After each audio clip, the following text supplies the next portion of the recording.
Electric field due to uniform spherical charge distribution. Objective: to find the electric field inside and outside a uniform spherical charge distribution using Gauss's law.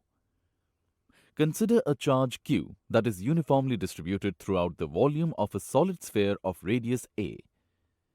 The volume charge density, ρ, is equal to q by 4 by 3 pi a cube.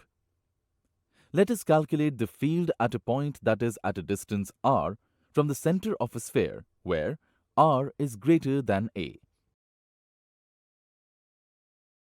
Let us draw a Gaussian spherical surface of radius r concentric to the charged sphere. Due to symmetry, it can be inferred that the electric field at a point must be perpendicular to the surface. Also, the magnitude of electric field E out is the same for all points on the Gaussian surface. The flux passing through the Gaussian surface is integral of E out bar dot ds bar.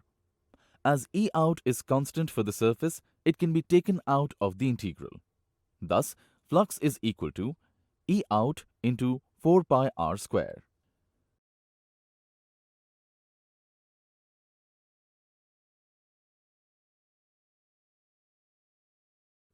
From Gauss's law, this flux must be equal to the charge contained by the surface, q divided by epsilon naught. This gives the electric field outside the spherical charge at a distance r as 1 by 4 pi epsilon naught q by r square. For external points, the spherical charge q is equivalent to charge q concentrated at the center. Field inside the sphere. To calculate electric field inside the sphere, consider a Gaussian spherical surface of radius r inside the charged sphere. Charge contained in the Gaussian surface q dash is equal to total charge of the sphere q divided by volume of the charged sphere 4 by 3 pi a cube multiplied by volume of the Gaussian surface 4 by 3 pi r cube. Hence, q dash is equal to q into r cube by a cube.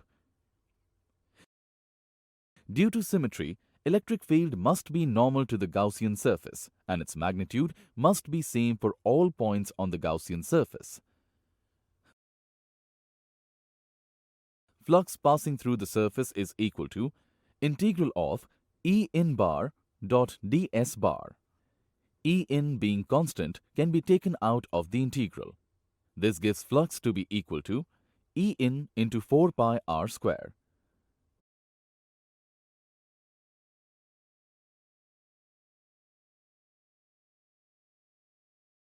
From Gauss's law, this must be equal to charge contained by the Gaussian surface q dash divided by epsilon naught.